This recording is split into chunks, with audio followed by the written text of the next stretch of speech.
Hello mga best friends! So for today's video, magpapakita ang inyong person. Char!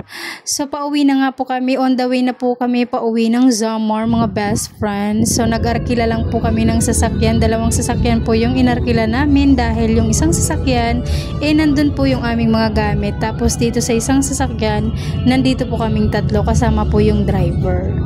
So, okay naman po yung biyahe, smooth naman yung biyahe, pero minsan napapakapit na lang ako at napapasabi, gabayan nyo po kami Panginoon. Sure. So, yun lang mga best friend at naway enjoy nyo po itong aking vlog. Makikita nyo parang abot na abot kamay namin itong Vulcan mayon mga best friend.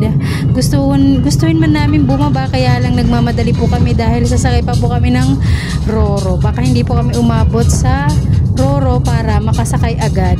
So, hindi na po kami bumaba para magpicture. Nakuhanan na lang po namin ng video. Ayan. I mean, pinakuhanan ko na lang ng video ng aking partner dahil siya po yung nasa harapan. Pasensya na po at medyo zoom in and zoom out yung pag-video niya. Hindi to magiging isang vlogger. Nakakaloka.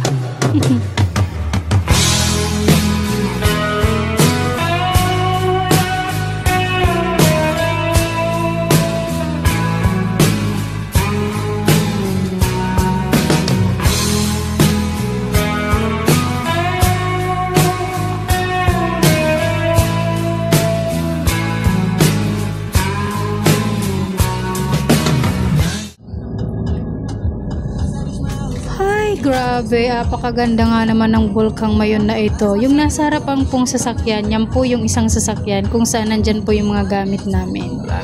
Ayan po. O, diba? May amorn. Charias. Actually, yung binayaran po namin sa dalawang sasakyan, pati po yung driver, ay kulang-kulang po na 15K. 14.5 lang po yun, pero ginawa na po namin 15 para naman may pang tip naman yung mga driver. Paguli natin papa ha, paguli na to. Kinabosan, makatulog ko rin ha. Makatulog natin papa. Ha?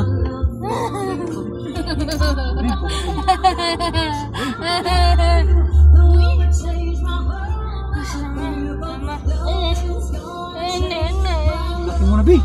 Next year, hindi ka na kain ni papa. Kaya kita, no? Kaya kita, no? Ano ka?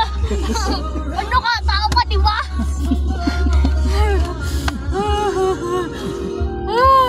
Sakit mong pahasan ni papa. Hi, apakahirap sumakay sa Roro nung pauwi kami mga best friend. Hay nako.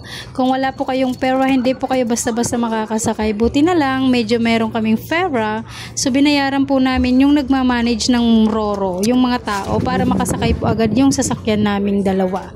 Hay nako, fira-fira talaga dito mga best friend. Kung wala kang extra money, talagang hindi ka basta-basta makakasakay.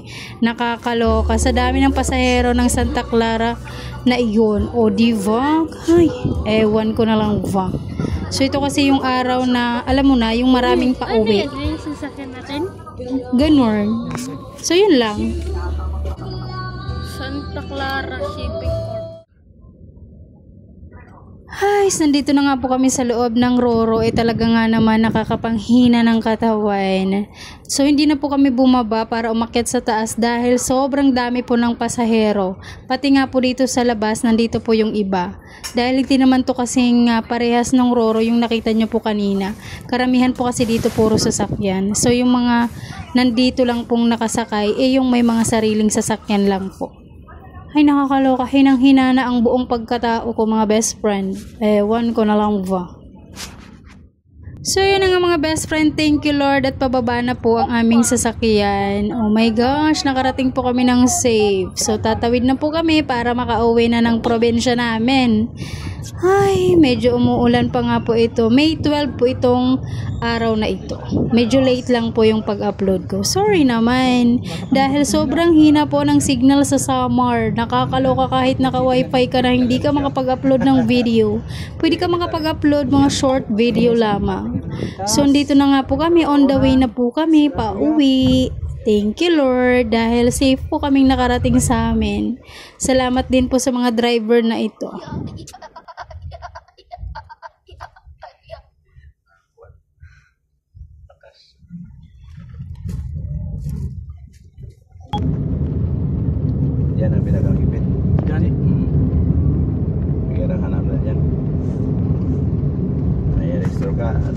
siguro yung...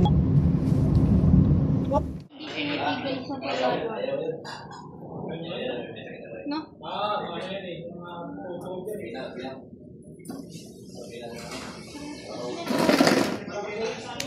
Pure, no? Sobrang putiti. Uy, mayroong ano doon, oh. Sarap niyan.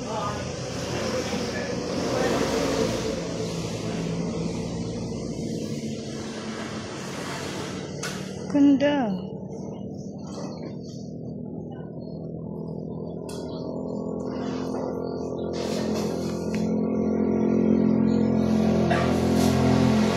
Ito kami nag-stop over kami dito sa may restaurant. Hindi ko alam anong pangalan ng restaurant. So, isa lang tong patunay na nakarating po kami ng safe sa aming probinsya. So, Wala yun, maganda bilog ang yan. tanawin na ito. Char. So, gabi na nga po kami nakauwi sa aming lugar, sa aming barangay. Mga 10 PM na po yun. Hindi ko na po nakuhanan ng video dahil napagod na po ang person. So, that's all for today's video. Thank you again for watching. Bye!